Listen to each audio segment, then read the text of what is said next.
Welcome for 2 p.m. We're not asleep. We won't be asleep because we're going to be life-changing in the next hour. We're very happy to have John Regan with us, who's a Kansas City native. And I hate to say he's 20 years experience in web development. We're kind of like having people who have a generation of experience and still we're learning all so much that's new stuff. And he's had also a decade of work with WordPress, so he's seen a lot of the changes that have gone on. He's a core contributor to WordPress, so he kind of knows all those ins and outs of the topic with themes and a plugin author. So all of those things that try to help the rest of us work with this platform as easily as possible. He's one of those folks that makes that happen. He's a Senior Digital Strategist at Fervor Marketing, which is a local marketing agency, and he has working with clients that impact the world for good. Husband, father, former minister, and most importantly, I think if we want to talk about transformation, an Iraq veteran from 2009, and we want to say thank you for your service. John Regan. Thank you, everyone. I'm going to stand up here so you can see me and I can see you a little bit better. Yeah, so today we'll be talking about life-changing design and development, and that's a pretty tall order to start with, isn't it? Yeah, just before I get started, my username on everything is John Regan 3. You can find me on Twitter, GitHub, all over the place, John Regan 3. If you just want to Google, you'll find all kinds of things that are probably embarrassing from my past also. Yeah, so weird thing happened to me the other day.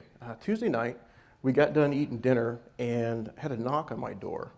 And I went to answer it, and I opened the door, and through the glass in the storm door, there was a salesman standing there. You know, this young guy, he's got a branded polo shirt on, and I bristled, and I got defensive, and I was already thinking I'm just going to shoo this guy away. So I opened the door, and I just started to lean out, and he stopped and he looked at me. And instead of starting with his spiel, he goes, "Do you code?" I said, "Yeah." He goes, "Oh man, I use WordPress too." And he was looking at my shirt. I was wearing a WordCamp shirt, which is my normal geek uniform laying around the house. And he started telling me, we just started talking about WordPress. He totally forgot what he was there for. And it turns out he's a college student who's going around, you know, making money over the summer, going door to door, but also he builds WordPress websites. He's not a developer really. He's a guy who gets gigs on Upwork. And he, clients that need economy websites. And there's nothing wrong with that. And they hire him, and he builds the websites, mostly through configuring themes and plugins and that kind of thing. It's something that I think all of us do or have done. And it was a really cool thought, and it reminded me, it just really reinforced what we're going to talk about today. Because through WordPress, this guy, Stefan, is paying his way through college so he can get his degree, so he can make a better life for himself later on down the road. And that thought that we are involved in that is humbling, it's powerful. So that's what we'll be discussing today. Here are our 3 points. First, we're going to talk about, does WordPress, does it change lives? Does it really change lives? I mean, come on, it's software, it's a CMS, right? And how we can empower others. And finally, why your work matters. So a little bit about me. I've had the chance to work with a lot of stuff in my career. You know, as was mentioned, I've been building websites for 20 years. I've been in WordPress for 10. Yeah, I was going to do my whole intro, and it got taken care of for me. I got an intelligent and witty and beautiful wife of 19 years, 3 absolutely insane teenage kids that I love and I would put up against anybody else's kids for the most awesome teenagers in the world. And got 2 dogs, a cat, and I live in the suburbs. I live in Raymore on the south side of Kansas City, Missouri. So yeah, so a little bit more about me. I'm a plugin and theme developer. I have plugins and a theme in the repo. I'm not going to tell you about the theme because I don't think I've updated it in 5 years, so I don't want you to see that. I have a couple of plugins. The one I'm most proud of is that simple Custom Css. It's a plugin that allows people to add CSS from inside the WordPress admin that'll appear on the front of their site. It currently has, I think, 300,000 active installations, and I'm really proud of it. I'll talk about it a little bit more, but it's neat to see something that I made that people are using, that it's empowering people. I'm a core contributor. For those of you who use the customizer, there's in WordPress 4.7, we introduced the additional CSS panel, where you hit that little button, the thing slides open, and you can add CSS right there. Because of my plugin, a buddy of mine, Weston Reuter, who does a lot with core, reached out to me, and I joined that team and helped create that. So what's neat about that is you add your CSS, and you can see the changes live. And that's, like I said, WordPress Core, so if you haven't taken advantage of that, go look it up. It's pretty neat. Yeah, so what else about me? Well, here's what you need to know about me. I was born in Omaha, and I come from a long line of blue-collar workers. One of my grandpas is a retired Teamster. My other grandpa is a retired iron worker. My dad's a retired carpenter. And I am a white-collar worker. I work indoors in air conditioning. I wear button-up shirts to work. The biggest risk I have to my personal health is getting carpal tunnel syndrome from typing all the time. And them, on the other hand, my dad and grandpa have both blown out their shoulders and had to have them replaced. My grandpa also blew out his knees, and they did really hard labor, and they worked really hard. And I kind of struggle with that because this is sort of the family tradition. And they tell me, they said, no, my whole life my dad told me, he said, no, use your brains. Don't break your body like we are. And so I'm trying to do that. And what I want to tell you about them is the things that they've built. Are any of you from Omaha? Is there anybody here from Omaha? Anybody ever go to Omaha? Anybody heard of Omaha? Hey, cool, all right. If you go up I-29, which is the interstate between here and there, just before you hit Council Bluffs is on the Iowa side of Omaha. Just south of there, on the left side of I-29, the west side, there's a power plant. It's the Lake Manawa power plant. And in the, I think it was the late 70s, my dad and grandpa, you can see them both there. My dad's the one behind the thing that looks like Thor or something. What it says here on this, written on the photo, is 314 feet. That's how high up they were on the iron that day. And them, along with 3 or 4 of my great uncles and some distant cousins, all worked together to build that. My dad has worked on buildings all around Kansas City. He's worked in things here in Johnson County, off of Metcalf. He's worked in Independence, Missouri. He's built things out there. But the thing that's most noteworthy is the town pavilion. And the town pavilion is, I didn't put this picture in here of me because I look so awesome. I did it because I was looking through pictures of me to find an awesome one. And behind me is the town pavilion. That's the second tallest building in Kansas City. And my dad worked on that for a long time while I was growing up. And when it was done in the, I think it was the late 80s, early 90s, it was the tallest building in the Kansas City skyline. And it's so cool to be able to drive around town, got my kids in the car, and point at things and say, hey, your grandpa built that. See that? Your grandpa built that. And they respond in wonder and excitement. No, they don't. They're teenagers. They say, Dad, we know. You tell us every time we drive by. And why do I do that? Because I'm proud of that. That's an accomplishment that the investments they made, the work that they have done, have literally shaped the skyline, the landscape of the city, that they've contributed to the culture. And my grandpa now, the one in the middle, he's 85 years old, and he won't be around very much longer. But the Lake Manawa power plant, the Woodman Tower in Omaha, and some other places are going to be around for a long time after that. Same thing with my dad. That town pavilion will be there for a long time. And maybe my grandkids or even great-grandkids might even see it and say, hey, my grandpa built that, right?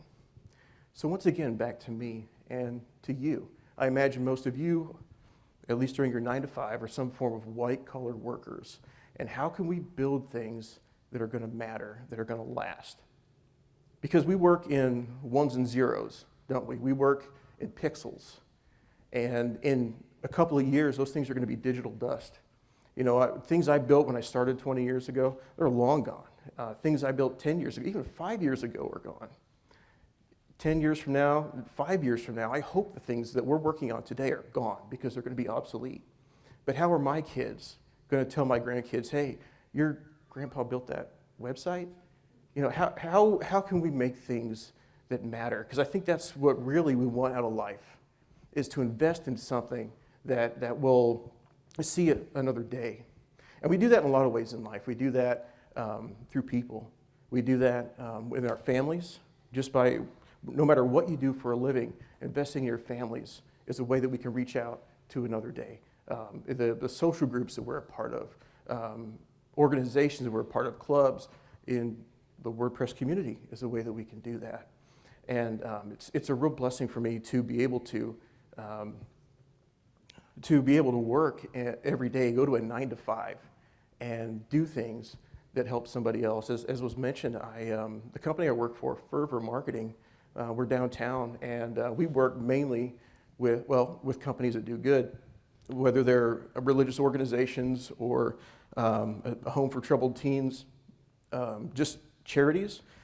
We also do businesses like authors, financial planners, construction companies, and even a roofing company. These are people that are out to do good. They have missions, they have values, like was talked about just in our last talk here. And so I'm Senior Digital Strategist there, which means I'm the main developer. Actually, I'm the only developer, so I get to be the Senior Digital Strategist. But I don't just do WordPress and web development. I touch everything that's connected to the internet. So I do MailChimp, email marketing, all kinds of social APIs and whatever, and advise on social. There's some other things, but anyway, you get the point. But I have my hands in a lot of things. So we have these clients that are out to do good in the world, and I get to play a small part in what they're doing. That something about when I help inform the design of a website, it in some small way can communicate a message that might change someone's life, or cause someone to give a donation that can feed a kid, in Asia somewhere. And to think that I play a role in that is pretty cool. But I think a lot of us don't. And most of my career, I didn't work with nonprofits or companies out for good. I just worked for plain business. And what I'm going to submit to you today is, even in those roles, we still can make an impact, that we still can change lives. And so that is where we come to who uses WordPress. There are a lot of people that use WordPress. Look at that. I had to reformat my slides. They were widescreen. And so, does WordPress change? Every couple months. Does WordPress change lives, is what it says. And so think about, okay, just like the guy who came to my door, who uses WordPress, it made me stop and think, how many people do we meet every day? How many people that walk past our windows, or people that we drive past every day, interact with WordPress? On a real basic level, how many people visit WordPress websites? What's the number up to now, percentage of websites on the internet that are WordPress? I've heard 27%, I've heard 33 or 34%. Yeah, that's what I was thinking. It's like more than a third now of websites. So if you are like on the internet for more than 15 minutes, you probably visited a WordPress website. And so you've got people that are looking for product reviews online. You've got people that are looking to purchase things in general. You got people that are looking for advice, people that are receiving information, people that are being communicated to, and people that are looking for connections all the time. And so there's a wide range of people's abilities, physical abilities, mental abilities, people of all different races and nations, continents, people of different languages. They're all interacting with WordPress every day, right now. And then, of course, you have the people who own or manage WordPress websites. I mean, you've got, let me make sure I don't forget anyone. Okay, so obviously, when I think of WordPress, I think of bloggers, right? That's what it was back in the day, is it was a blogging platform. Now, of course, it's a content management system. It can do so much more. But most people, if you ask them what WordPress is, oh yeah, you put a blog on that, right? So we have bloggers, we have mom bloggers, right? We have people that write about the challenges of living with chronic illness, or living with someone who has some sort of disability. And people find strength by connecting with them through that. They're sharing that message. They're communicating with people. You have business owners, right? These are people that you interact with. People that are running online stores. and they're doing it so they can make a living, right? You have plumbers that have WordPress websites, bowling alleys that have WordPress websites, and they do that because they're trying to make their living, just like you and me. All right, you have activists. Activists share information on WordPress. WordPress is free and it's easy to set up. And so no matter where you are in the world, if you have a message to communicate, whatever it is, you can do it through WordPress. Journalists use WordPress, like Time and CNN, those are WordPress websites. And not just that, but freelance journalists use it. People looking for jobs, trying to promote themselves, they use WordPress, right, to post their resumes, to post their portfolios. Then, of course, there's educators that I was thinking of. We have teachers in classrooms, and we also have people that teach classes online that use WordPress as an LMS, a learning management system. I think of there's JavaScript for WordPress is a course that I took. Some of you have heard of it, I'm sure. That's a WordPress learning management system, which is really, really cool to see. So there's two groups so far, right? The people who view WordPress, people who use WordPress, and then we have what I call the WordPress ecosystem. And these are the people who make a living around WordPress. Now, the obvious people are developers like myself, but also designers, agency owners, and people who work at agencies. And if you really think about it, there's project managers, there's support staff, there's office managers, accountants that make money because of WordPress, right? So WordPress has just this insane reach that millions, millions, so just stay with that, of lives are touched every day because of WordPress. And I'm not here to advertise for it. I'm here to say that if we are the WordPress community and we make decisions that these people interact with, then you're the one that they're interacting with. You see what I'm saying? So if we are those people, how can we empower those people, right? If we are the people who make the decisions, if we're the people that they interact with, even if you're not working on WordPress core, you're just building WordPress websites, or you're designing them, or you're contracting people out to build them, how do we empower others? This is something I'm really passionate about when it comes to web development in general, but especially with WordPress. So once again, those three groups of people, we're going to look at each one in some ways that we can empower them. So for empowering people who visit WordPress websites, if there is one buzzword in the web development world in 2019, it's accessibility. It came up big time at WordCamp US back in December. Accessibility, there's going to be a couple of talks about that immediately following me, 2 in a row, and I'm not going to dive deep into that, but I wanted to hit on it. So specifically what I wanted to think about was people with visual impairments and making sure your websites are accessible. The baby boomer generation, people born approximately in the 1950s and 60s, is the largest generation in American history, and it's also an aging generation.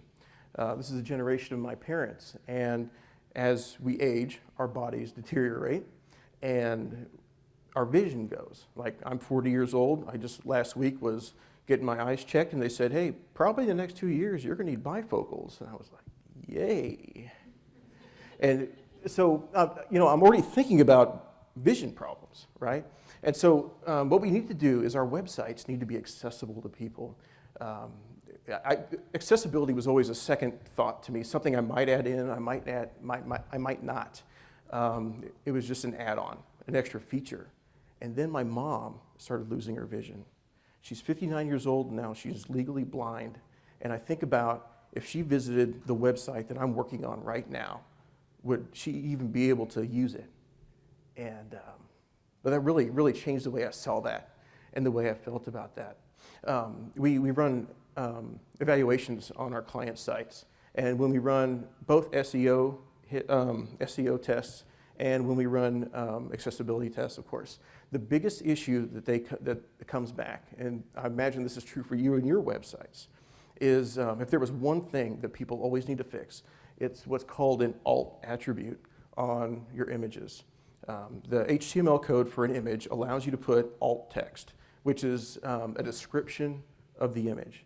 This is used for people with assistive technologies like screen readers that read out the content of the page. And if you have an image with no description, they just get image or image 012348.6.jpg, you know.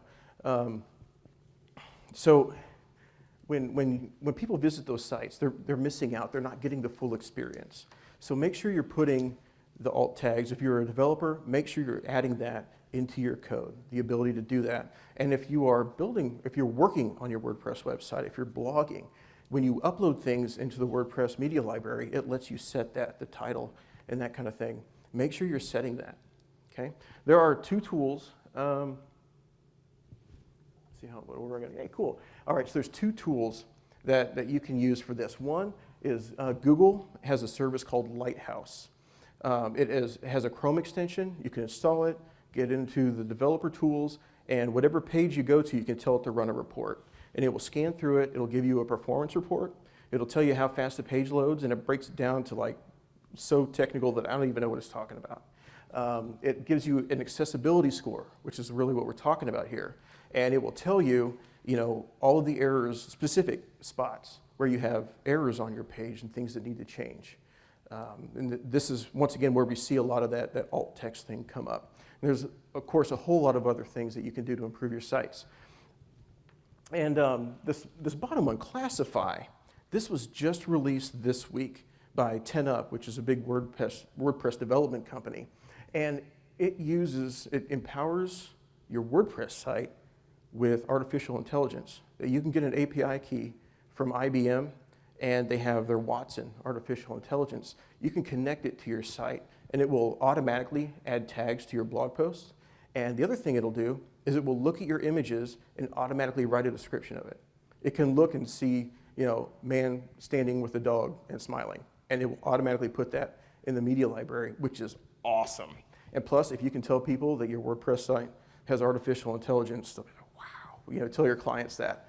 So that's accessibility. And a couple other issues real fast.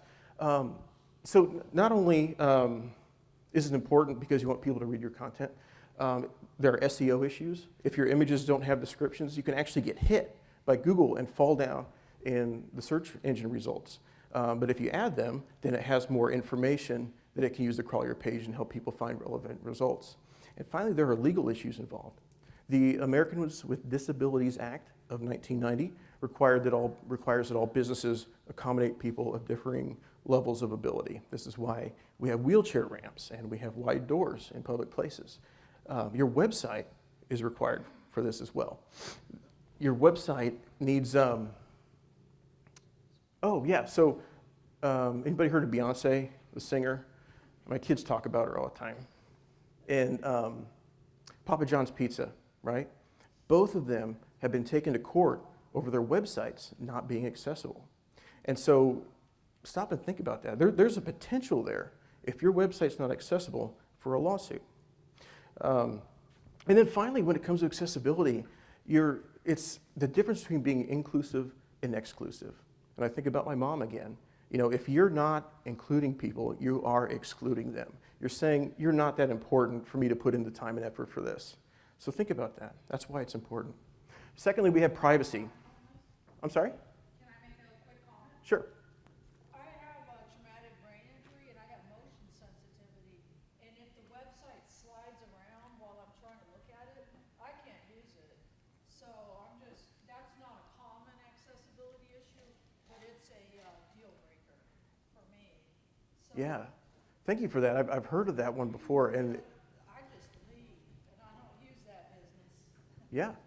And that's a great case in point. Thank you for that. Yeah, we have clients that work with the elderly, and the way we design those sites are different. Anyway, I don't want, like I said, don't want to spend too much time on that. Privacy. How many of you have ever heard of GDPR? Right? Those are oh my goodness, stinking European Union. So if you don't know what that is, the European Union passed a regulation that says, and you know, actually, at the end of the day, it is a good thing because it protects us as we visit websites. It's a royal pain, but it's important. We have an obligation to protect people's privacy, not just a legal one. And I guess if you don't follow GDPR, you won't be in any trouble unless you actually go to Europe, and then they'll pick you up at the airport. So what we do there, like you see these pop-ups at the bottom of the screen that say, this website uses cookies, do you accept, and give us permission? So one of the things is you have to ask permission to get people's data. The second thing is if people request their data, you have to give it to them. And the third one is if they want you to delete it, you have to delete it. And thankfully, WordPress Core actually got in on this right about the time, about a year ago, when this came into effect. And so there are those features in WordPress Core that you can get all that. And there's actually added features, a couple of great GDPR plugins. I invite you to look those up. And also we just have an obligation to not lose our clients' data, and that actually drives us straight into security. Security on your website doesn't just protect you from your files getting deleted or a bunch of stuff injected into them, so you're throwing up all these weird ads for fake Reebok tennis shoes and stuff like that. It doesn't just save you a headache trying to clean that stuff up, it doesn't save you just angry clients, right? It protects the people who visit your site. If you don't have a security plugin on your site, install one. You will be amazed. I didn't know they were going to be a sponsor, but I use WordFence on all of our sites. And we just use the free version for our clients. And it is incredible because there are reports you can look at every day of the hundreds of attacks on these really small, real specific niche sites. And it'll block attacks for you and all that stuff. But let me just let it suffice to say, security is so important if you care about the people who visit your sites. And, hey, cool. So empowering site owners. These are empowering your clients. These are ways that we can, really what I think of is I think of my clients. But maybe this is you. Maybe this is the people you work for. How do we empower them? Because we can be either empowering or we can be a huge hindrance on whatever their mission is. Whether, once again, that's feeding hungry kids across the world, or if it's that plumber who's trying to get his name out there, get found when people search for plumbers in Overland Park, right? And for instance, we have a client who just built a brand new website. They spent a lot of money on it. They're a nonprofit, and they work in educating children. Their website, each page on this brand new site, literally takes over 30 seconds to load. I got into the site when they came to us. There are 50 plugins running on it, and that's not necessarily a bad thing if you're selective with the plugins that you use. But the developers that they picked were not. There are 3 copies of jQuery UI loading on every page. And that's a small example. I think the pages load seriously like 300 JavaScripts alone. It is outrageous. And so this nonprofit has to hire me to spend time to get in there and untangle that great big mess. And it makes me really mad, actually. You'd think that's job security for me, right? No, it makes me mad because every dollar that they're paying me, every minute that I'm working, is money that's not going to a kid downtown who would be part of one of these education programs. So you have the opportunity to really help or hinder your clients. So I would say the first thing you need to do is offer them solutions. This is actually a little bit off the specific topic of WordPress, but this is really important. Clients will come to you and they will tell you what they want. They say, hey, we need this. And it's your job to look at that and say, actually, you can be better served with this. We have, one of our clients is Youth Entrepreneurs. They are a 501c3 out of Wichita, and they're nationwide. And what they do is they have a curriculum that high school teachers use to teach business to their students. And they came to us and they said, we have a problem with a business model problem. We have a limited staff of around 10 people, but we have people all over the nation teaching this curriculum. And we can't take our people and make them drive, to Oklahoma, to Wisconsin, to North Carolina to go and teach all this. And so we started talking about, why don't you put this stuff online? And they're like, okay, let's get a learning management system. Learning management systems are, they're videos, but they're also downloadables, and there's also quizzes you can take, and just students sign up, and it's a big, massive undertaking. And when I got a hold of this project, I said, you don't need one of these learning management systems. Actually, they were looking at third-party ones, so all their content would be hosted on somebody else's servers. You can't control the design or the features, and it was going to cost a ton of money You guys who have seen, people use other CMSs, private ones, closed ones, they can be really, really expensive. And me, I'm kind of the king of if all you have is a hammer, everything's a nail kind of thing, where every solution is WordPress, right? So I said, look, all you need is a site that's going to play videos and let people download your content. And so we built it, and it turned out to be a really cool website. They went from a $7 million budget every year to $15 million in 2 years. If you want to go to yeacademy.org, you can see that website. And all it does, you can log in and you can save your progress and that kind of thing, but or video progress, but we stripped out, we didn't include all the stuff about quizzes and that kind of thing, because this is to empower teachers to be able to teach their lessons so that the employees, the staff, don't have to drive everywhere. They can say, hey, here's this link, and it's a link of a video of me demonstrating how to do this. And you can download all the resources. I don't have to package them up and email them to you. And it's been really, really cool to be a part of all that. So that's giving people solutions. Customization, as a developer, how many of you have ever hard-coded text into a template? Like on a homepage, something like that. Yeah, we've all done it, and I don't think anybody here is doing it right now, but if you are, don't. Because it's really easy to whip up a website, and I picture, you've got a business and they got their service offerings, and you just type it all in there because it's faster. Don't do that, and here's why. Because your clients, once again, these people that are trying to make a living, if they want to make a change to their website, then they have to contact you. And it probably goes to your business owner or a project manager, and then they get a hold of you, and then there's emails, and then there's a call, and maybe they just want to change the wording on their services. Then you've got to write code, and you've got to deploy it, they've got to test it, make sure it's okay. You see, this can get real expensive real fast just to change some words. So I strive to make everything customizable. That means settings pages, meta boxes, that kind of thing on posts. If you're not well versed in doing that as a developer, advanced custom fields, that's the way to go. I love it. It's one of the most useful tools. I imagine most of you here have touched it in some form, right? There's actually a talk tomorrow about advanced custom fields. It makes it so easy, so you've got no excuse, all right? So here's the other benefit to this, is that if you don't have people bugging you for these little tiny tasks, I need to update the number of years we've been in business or something like that, that frees up your mind. You're not doing these tedious maintenance tasks. You've got time and you've got headspace to be able to take on bigger and better projects and bring in more clients, right? So that is customization. And then simple interfaces. This goes right along with that. The biggest compliment I could ever receive as a developer, I've received it twice this year from a client. And it was, that's it? It's that easy? I'm like, yeah. So we had somebody approach us, a construction company here in town, and they had an idea for an app that their employees and staff could take around to their clients. So the way it works is it's actually in the App Store, and the client clicks on their name, and it shows them photographs of everything about their project. It has 3D renderings, blueprints, progress, photographs. It even has video on there of like their drone flyovers, which are actually really, really cool. When construction companies do that, they'll fly over once a month, and it's awesome.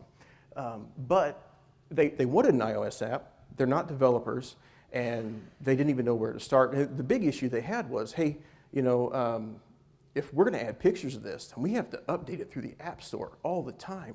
And we don't know how to do that. We're construction. We can do some really awesome stuff, but we don't do apps. And so we built the app, and I built the app personally, which is crazy. But it's really simple. And the way that they update it is through WordPress. They have a real simple private website. I went in there and hid almost everything in the admin menu so that they wouldn't get distracted and find the wrong things. And they go in and they create a page for every client. And then using advanced custom fields in each section, whether it's 3D renderings or whatever, they can add images and caption text. And so when I went to train them, they were like, okay, the computer geeks come in, and they all showed up, and they all brought big notepads, and they were really anxious about this. And for their site training, which actually is something you need to be doing too, is training your clients on using the websites. But it took 15 minutes. And they literally said, that's it? Aren't we missing something? I was like, no, that's it. That's all there is. And they were shocked. And actually, they were really, really happy, because if you don't use websites, which is like 98% of the world that don't edit websites, then it's pretty intimidating, isn't it? So simple interfaces. And this brings us to simple custom CSS. This is not a plug. I'm just giving you an example of how I practice this. Once again, this is a plugin that lets you add CSS to your website if you are not a coder. The CSS editor in the customizer, that code only stays as long as you're on one theme. If you switch themes, you have to do something else. But if you want those styles to stay, that's where simple custom CSS comes in. And this is the entire plugin right here. It's one input, save button. That's it. And I also added it to the customizer as well so that people can preview their changes online. And it is simple, it's direct, it does one thing.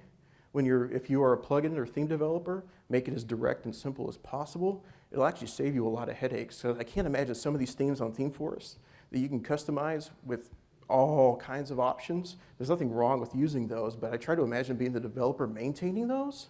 There's so many things that can go wrong and so many things that can break. And I think that's part of the reason why so many people use this is it does one thing, and it does it really well, I think. And so use simple interfaces, just like I was talking about with that iOS app, updating it through WordPress. Make it simple for people. All right. Okay, so we've talked about these two main groups of people, right? We've talked about people who visit our WordPress sites, and we've talked about the people who use WordPress sites.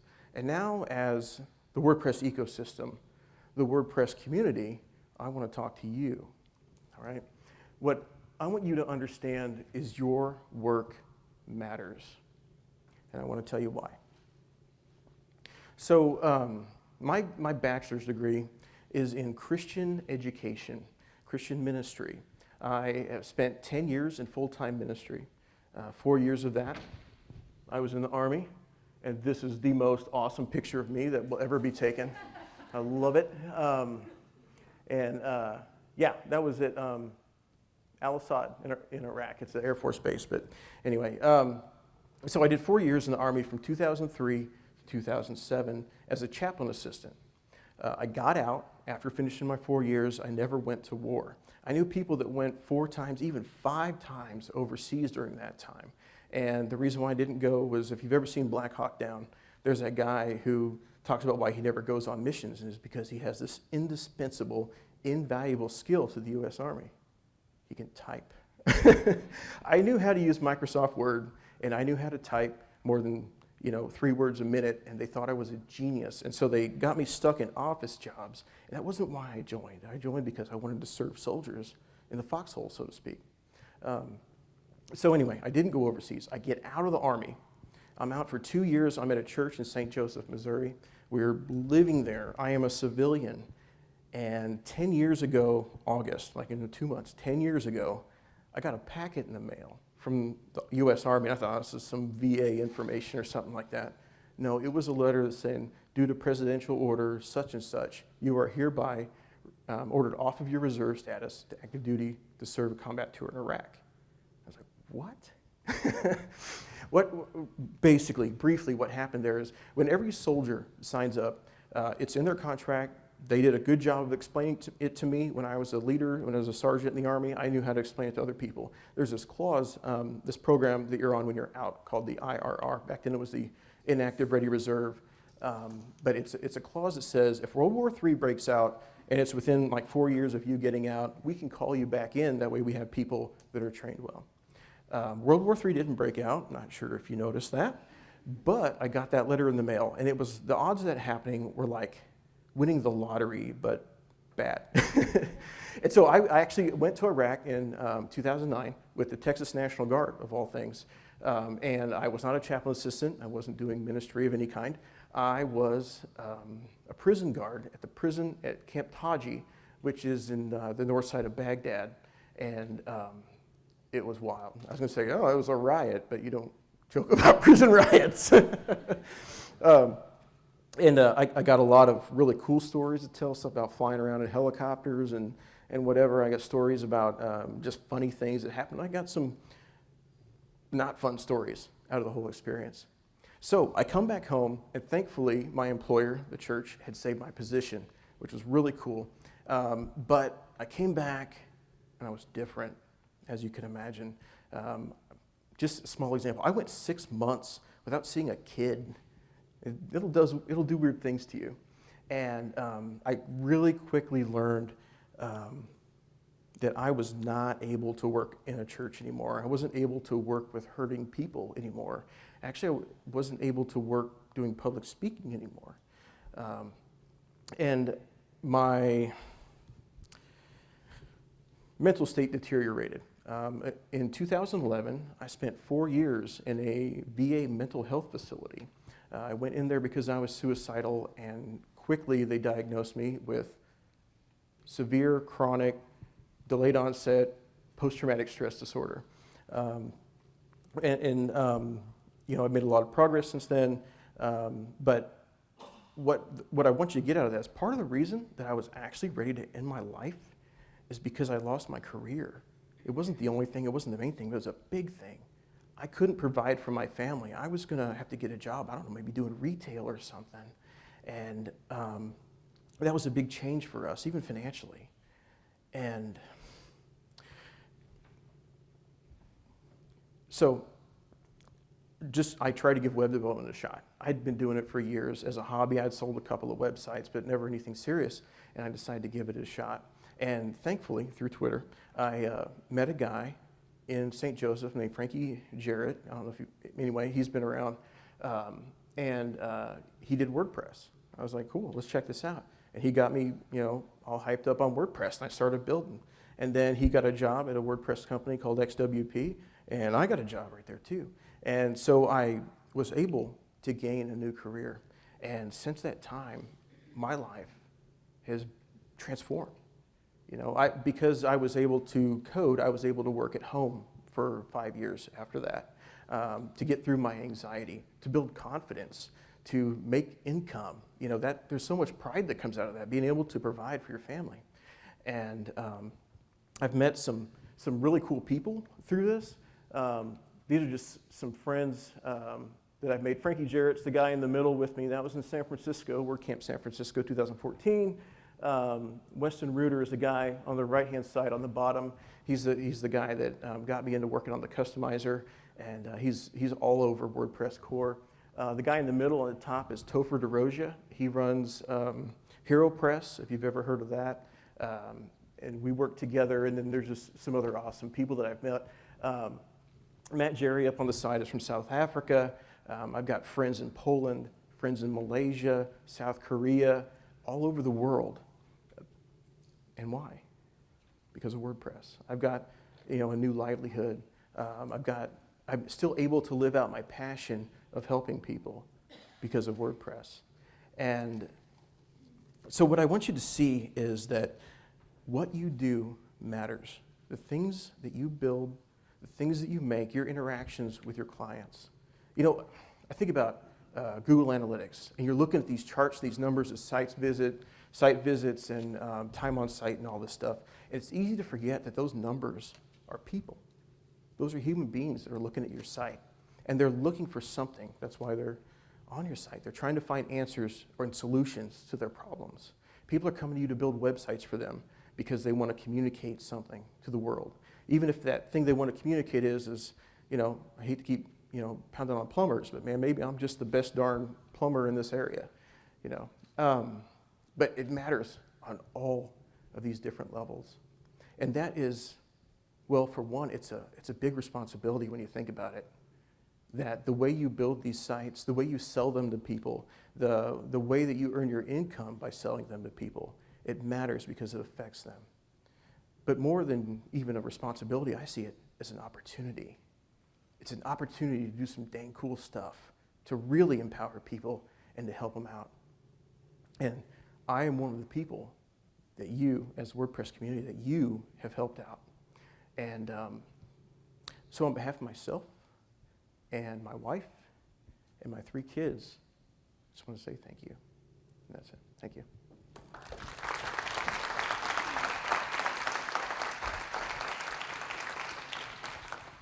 If you all have any questions, let me say this. If we don't get time to answer a question or get to that, feel free to come up to me.